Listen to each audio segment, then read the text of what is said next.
Hi folks, thought I'd come on and give you a bit of an update about the situation here in Australia. You know, Australia is currently in the grips of a firestorm of hellish proportions. There's a mega fire around about the size of Greater Sydney, which is kind of heading for Sydney as I'm sitting here recording this.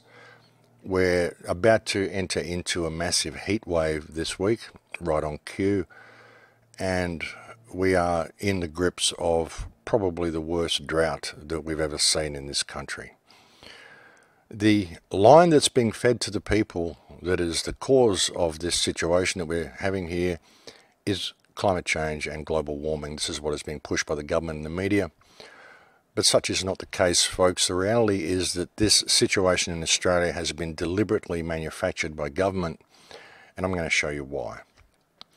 You know, the thing is, you know, in this country, the river systems are drying up. The creek out the front of my house here has dried up. All of the creeks in the area have dried up. I've been speaking to people at the talk I did on the Gold Coast day before yesterday. Someone even said there that the creeks in Bundaberg are drying up as well. And people are waiting for the rains to come, thinking that when the rains come, it's going to fill the creeks and we're going to be back out of our water-deprived situation. But such is not the case, folks, because all of the creeks around here are spring-fed. All of these creeks should be permanent, but they've stopped flowing because the water has stopped flowing from Northern Territory.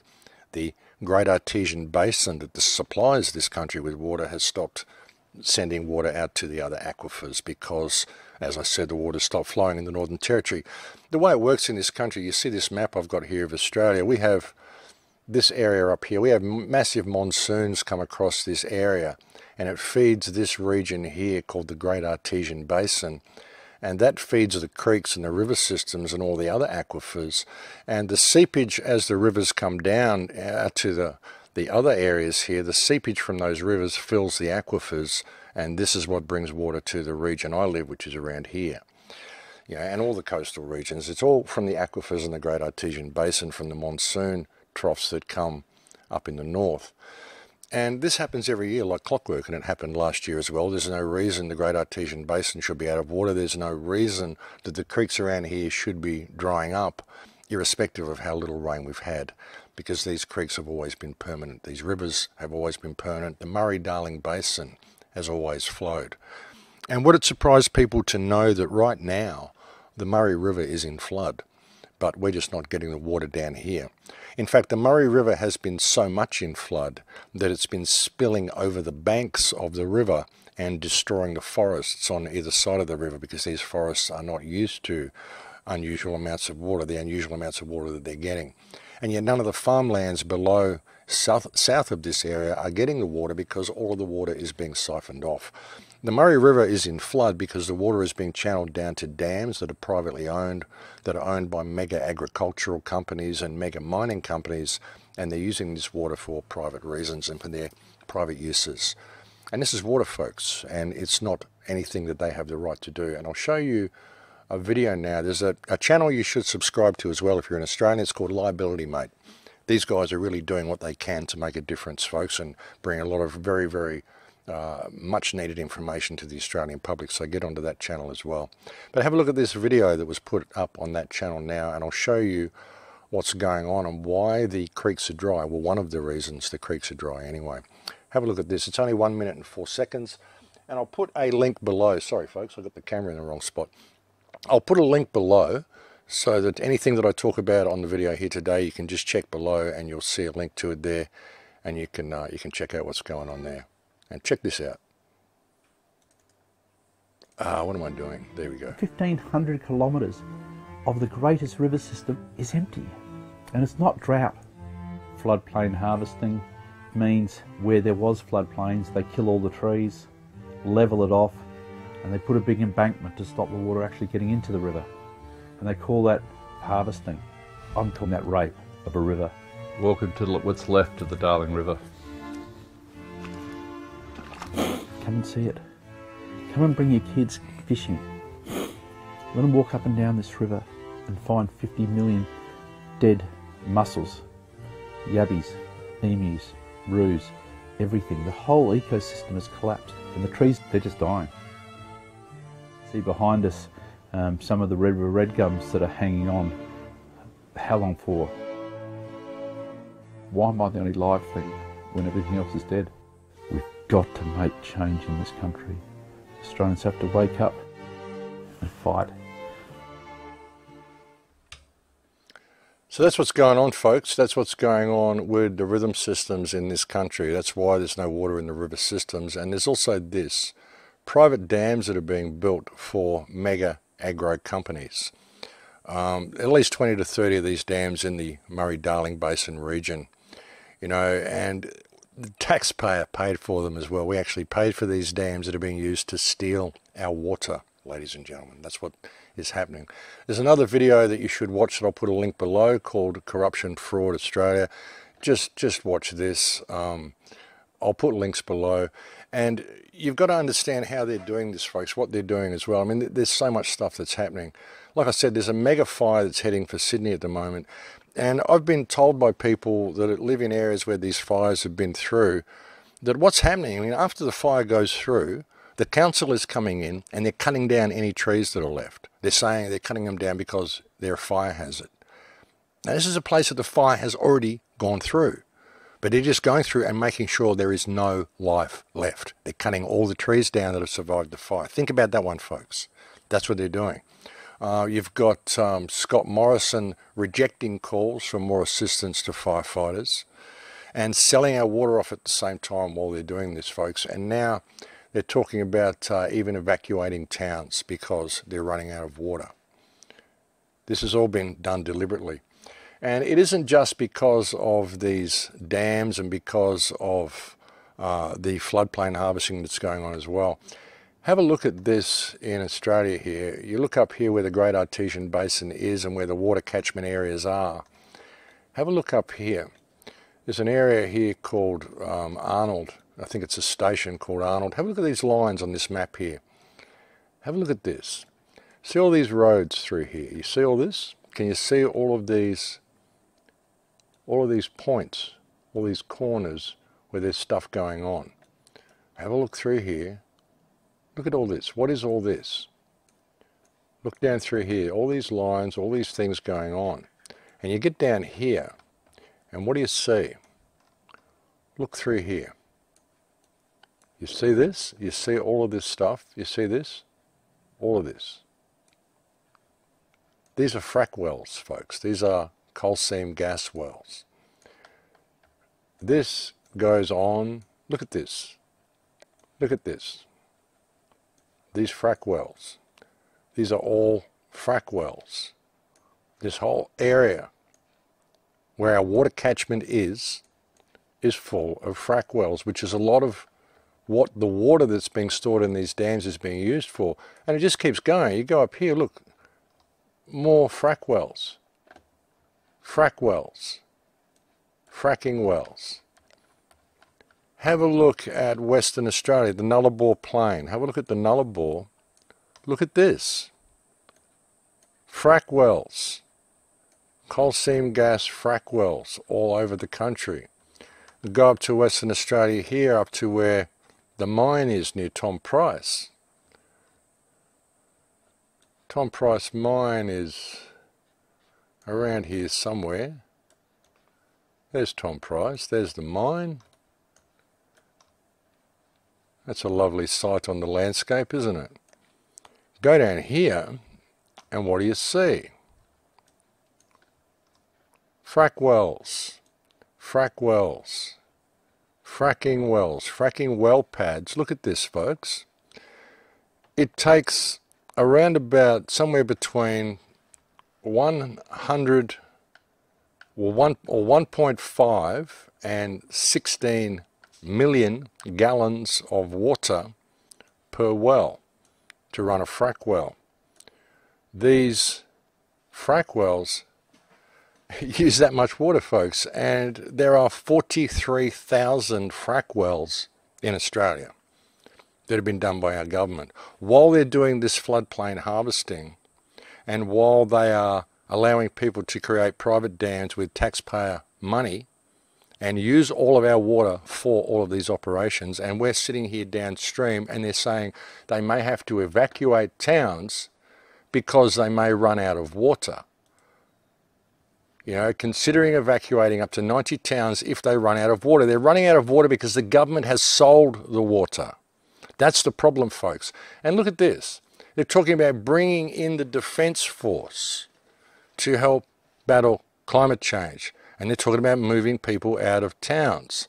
So you can see what's going on here, folks. They're going to bring in the Australian Federal Police to evacuate people from dangerous areas that may be prone to fire, and they're going to bring in the Defence Force to occupy those areas to stop people returning to their homes.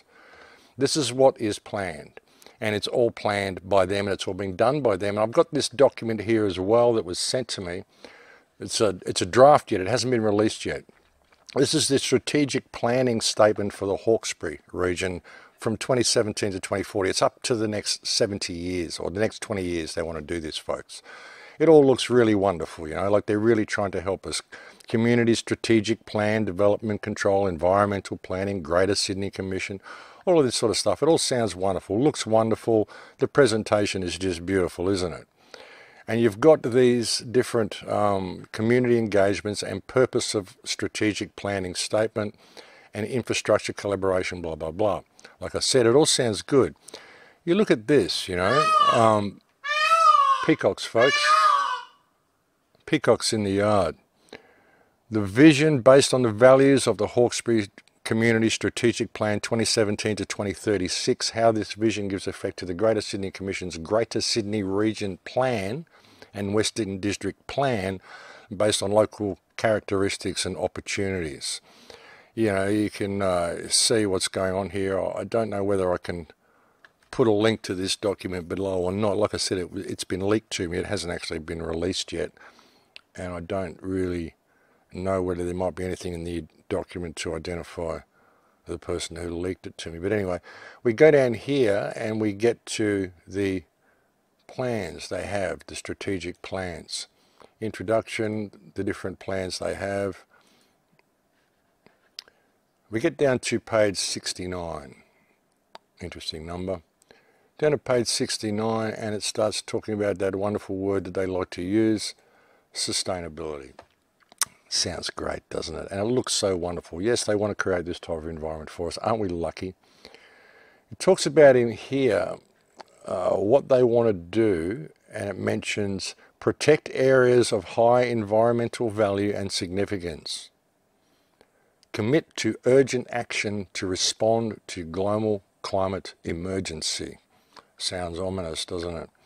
Look down here a little bit further, and what it says is a couple of really interesting lines down here. It all looks really wonderful. So they want to protect the koalas. Aren't we lucky? And this is before they've even announced then that, you know, but they want to evacuate possibly 90 homes in New South Wales. You know, before they announced that, I got sent this document a few weeks ago. I just haven't brought it to your attention yet. But this document hasn't been released yet, like I'm saying, and they're already saying that they wish to evacuate homes. So it says here, new developments will be restricted in areas vulnerable to natural hazards. Here the risk to life and property is high. Develop specific natural hazard chapters to include planning controls to protect and mitigate development in areas prone to natural hazards. Maintain environmentally sensitive places in their natural condition through protection from encroachment by sensitive land uses. Agenda 21, folks. See, what they're doing with these fires now is they're driving everybody out of the country. And soon, even if you've got a place like where I live here now, it'll be too far out of town. You're in a fire-prone area. The people who own this property won't be able to afford the insurance on their house that will be required to live here. And if they create a hard time about it, well, the Australian Federal Police will simply remove them as being a place that's being a hazard to their health due to climate change, and the military will occupy the area and keep people from returning to their homes. This is what they're planning, folks, and they're showing the world how the action's going to be run, and this is what you can expect to see in most of your countries. Another action here, commit to and champion the global warming reversal solutions through council policies and initiatives. Global warming reversal strategies incorporated into council's policies and strategies. So it's council. You know, not state government, not federal government, but council. The local councils in Australia all receive their orders from the Municipality Association, which receives its orders directly from the United Nations. This is Agenda 21. That's what's going on here, folks. So this is planned. They want to burn the place out, remove it of our water, and make it impossible to live in these areas and push us all into the city. And this drought is being manufactured. And the people of Australia, you know, we're in a really delicate situation at the moment, because really the only way we can get out of this situation and combat this so-called drought that we're facing is to take strong action by the population to reverse this and go and release this water, or to implore the Queen to exercise her power. Isn't that an ironic situation? I mean, how much do I trust the Queen? And yet the Queen could actually fix this situation, because the situation we've got here in Australia, as has been pointed out by so many people, and again I'll put links below, and go to the channel Liability Made and check out the interviews they've done with Senator Rob Cullerton, who has shown you that this government is invalid. The Australian government is invalid. It's a corporate entity. And look at the work of Wayne Glue, who's been working to try to expose this government. You know, so, you know, what we've got here is a situation where the Queen could actually intervene and say, well, okay, you guys have actually stolen this country from the Crown, because they have. And if you want confirmation of that, folks, there's two entities at work here. There's the Australian Commonwealth Government, and there's the Commonwealth Government of Australia. Two different names, two different entities. One has a lion and a unicorn on its coat of arms. The other has a kangaroo and an emu on its coat of arms. Probably for the kangaroo courts that they run. But that one is an invalid entity. It's a corporate entity, and you owe no allegiance to that corporate entity. And it is this corporate entity who has created the legislation saying they can own water when they can't own water. If any politician has legislated that he owns water, then he's in abusive office. If he's legislated that anybody owns water, he's in abusive office. He's delegated himself powers that are not entitled to him by the office that he holds. That is abusive office. That is the most serious crime a politician can commit. So any of the legislation which is restricting the use of the water that is held in these private dams and the water that is held in this floodplain harvesting is invalid, because this government is invalid. It's been invalid ever since Bob Hawke introduced the Australia Act in 1973. So that's the situation that we're in, folks. So you can go and release the water from these dams, and if you're an Australian, it is your duty to release the water from these dams back into the river system. If there's legislation claiming you can't, that you're breaking the law by doing so, no, you are not, because it is not a law, because it was not put in place by a government that has any validity at all. And that's the situation that we're in, folks. And if the Queen isn't going to intervene and take control of these criminals masquerading as government with scummo at the head of them at the moment in Canberra, you know, then we have to take the situation into our own hands and do our duty as Australians under our Constitution and release this water back into the river system, because this drought has been manufactured. And we're running out of water here, folks. We're not going to have any water in our communities, and you can't survive without water. So if there's mining companies claim they have a right to the water because they bought it, and if we take it back, then the Australian government and the Australian people will owe them all this money, well, no, we won't, because the con man who sold them the water was specifically that. He was a con man. It was someone from this group of career criminals, these racketeers masquerading as the Australian government, who conned someone from a foreign company into thinking they could actually buy water from them, when they can't, because you can't sell water, because you can't own water. So any corporate company from overseas who thinks they want to sue the Australian government, well, no, you can't sue the Australian government. What you can do is dig up the sociopath, the criminal, the con man who made the deal with you, which would be Malcolm Turdfall, or Scott Morrison, or Barnaby Joyce, who ran off with 80 million on some water deal that ended up getting flushed out to the ocean and no one can use it because someone wrote on paper that it's somebody else owns it. I mean, what is this shit, folks? You know, we're in dire straits in this country. And the people of this country need to wake up to themselves and do something about this situation, you know, because this can't be tolerated. And we're in a situation now where we have to take positive action and out these criminals who are masquerading as government and reclaim this water, or we have to die. That's the choice we've got, folks. Release the water or die. It's your decision. This drought is not because of climate change. It's not because of global warming. It's because of the actions of the criminal cabal masquerading as the federal government that has set up shop in Canberra and built that big fence around themselves so we can't go in and call them out for what they are. And that's exactly what needs to happen, folks. So if you're a farmer and you need water, Take the water you need. And if there's a dam in the area that is holding that water back from the river, it's your duty to release that dam. And the people of Australia will stand with you in doing so, because the politicians that pretended to be able to sell it to people are completely out of line. These foreign companies are being conned by racketeers masquerading as government. And they can arrest these people themselves, take them back to their own country and try them under their own laws for being a con man. Because that's all ScoMo is a con man. He's conning you that he's the Prime Minister. He's not the Prime Minister. He's the head of a corporate entity. He's the CEO of a corporation masquerading as government, which is selling this nation out from underneath the people and has manufactured this drought deliberately. So, yeah, that's about all I have to say on this for today, folks. But if you're an Australian, you need to go and look at this, and you need to investigate this situation, and you need to share this video with your friends, and you need to call these politicians out for what they are and stop doing what these people tell you, because they're not your friends, they're not even your government, they're just a bunch of criminals. Have a nice day. In Lakesh.